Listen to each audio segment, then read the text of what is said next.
नमस्कार, मैं हूं मनोज बनू। आज हम करते हैं वन्य जीवों की। आप देख रहे हैं इंडिया न्यूज और इंडिया न्यूज पर तमाम रोचक खबरें लगातार आपके लिए लेकर आ रहे हैं। तो वन्य जीवों की घटती संख्या एक चिंता का विषय है, इसे लेकर हर कोई चिंता कर रहा है। लेकिन मैं आपको एक विश्व भर की रिपोर्ट के बारे में बताता हूं कि जो हमारे वन्य जीव हैं उनकी स्थिति दुनिया भर में क्या है। वन्य जीवों की संख्या दुनिया भर में तेजी से घट रही है और WWF की लिविंग प्लेनेट रिपोर्ट क्या कहती है, 2022 में निरीक्षण किए गए वन्य जीव जंतुओं की संख्या में औसतन 69% तक की गिरावट आई है। ये गिरावट कम नहीं है, 69% यानी कि 69% की गिरावट आई है।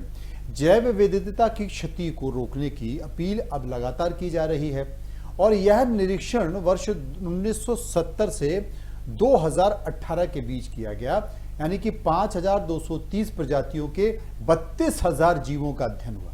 इसमें स्तनधारी, पक्षी, उभयचर और रेंगने वाले सभी जीव जंतुओं को शामिल किया गया था। हैरत की बात यह है कि जलीय जीवों की संख्या और औसतन 83% घटी है। रिपोर्ट की प्रकृति की स्थिति के चिंताजनक भविष्य पर भी प्रकाश डाला गया है और सरकारों, कंपनियों व लोगों से प्रकृति प्रतिकूल गतिविधियों में तत्काल बदलाव लाकर जैव विविधता की जो क्षति हो रही है उस क्षति को रोकने की अपील की गई है। अपील इसलिए की गई है क्योंकि लगातार जीव जंतुओं का नुकसान हो रहे हैं, प्रजातियां विलुप्त होती जा रही हैं और किसी को इस बात की चिंता नहीं है, बस आप अंधी दौड़ में दौड़ते जा रहे हैं। ये रिपोर्ट क्या कहती है? रिपोर्ट में इस बात का भी उल्लेख किया गया है कि इस समय वैश्विक स्तर पर जो पृथ्वी है हमारी, वो दोहरे संकट में है। जलवायु परिवर्तन और जैव विविधता के पतन के दूसरे जुड़े जो संकट हैं उसमें हमारी गतिविधियों का मुख्य केंद्र है। इस रिपोर्ट में यह भी संकेत मिलता है कि वर्ष 1970 से 2018 के बीच लैटिन अमेरिकी और कैरेबियाई क्षेत्र में निरीक्षण वन्य जीव जंतुओं की संख्या में औसतन 94% की कमी आई है। सोचिए आप, यानी कि दुनिया भर में आवास यानी कि घर, क्षेत्र पतन और क्षति, उपयोग, आक्रामक जीव जंतुओं की घुसपैठ, प्रदूषण, जलवायु परिवर्तन, रोग वन्य जीव जंतुओं की संख्या में आई इस गिरावट का मुख्य कारण रहे हैं। सोचिए आप, इस अवधि के दौरान इनमें से कई कारकों के चलते अफ्रीका के वन्य जीव जंतुओं की संख्या में 66% और एशिया प्रशांत की कुल 55% की कमी आई है। जलीय जीव जंतुओं की संख्या में जो कमी आई है उसका अंदाजा आप भी नहीं लगा सकते। वो करीब 83% की कमी है और किसी भी प्रजाति वर्ग की संख्या में ये सर्वाधिक गिरावट मानी जाती है। इसके बाद ये प्रजाति विलुप्त हो जाती है। LPR में कछारी वनों की भूमिका का भी उल्लेख किया गया है। देखिए, बड़े विस्तार से समझा रहा हूं, इसको समझते जाइए आप। जिसमें संरक्षण और पुनर्स्थापन से जैव विविधता, जलवायु और लोगों के लिए एक अनुकूल समाधान मिल सकता है। महत्वपूर्ण होने के बावजूद कछारी वनों का मत्स्य पालन यानी कि पानी से लगा हुआ कृषि और तटीय विकास के कारण 0.13% की वार्षिक दर का पतन अब भी जारी है।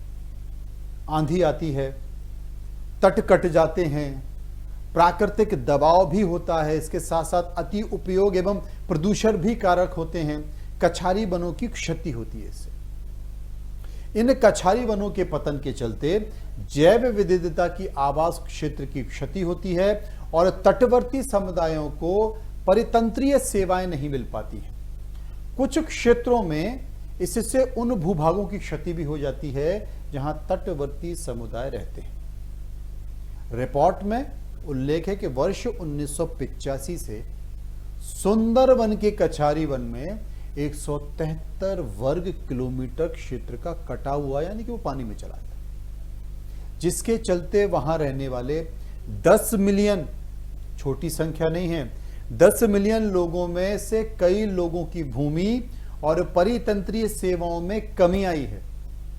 इस रिपोर्ट में इस बात का भी स्पष्ट किया गया है कि विश्व भर में देसी लोगों और स्थानीय समुदाय के अधिकारों, शासन और संरक्षण के नेतृत्व को मान्यता और शासन की तमाम बातों का जिक्र किया गया। विश्व भर में ऐसी तमाम स्थानीय समुदाय में अधिकारों, शासन और संरक्षण के नेतृत्व को मान्यता और सम्मान दिए बिना प्रकृति अनुकूल भविष्य का निर्माण संभव नहीं है। संरक्षण और पुनर्स्थापन के कार्यों, विशेष रूप से खाद्य सामग्री के अधिक से अधिक स्थायी उत्पादन और उपयोग में वृद्धि और सभी क्षेत्रों में समय रहते यथासंभव कार्बन से कर इन दो मुक्त संगठनों को कम किया जा सकता है, वरना आगे आने वाली स्थिति और खतरनाक और गंभीर हो सकती है।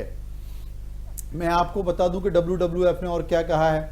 WWF इंडिया के महासचिव रवि सिंह ने कहा है कि लिविंग प्लेनेट रिपोर्ट, जहां पर आप रहते हैं उस प्लेनेट की रिपोर्ट 2022 से पता चलता है कि कैसे जलवायु परिवर्तन एवं जैव विविधता की क्षति केवल पर्यावरण की समस्या नहीं बल्कि अर्थव्यवस्था, विकास, सुरक्षा, समाज की समस्याएं हैं।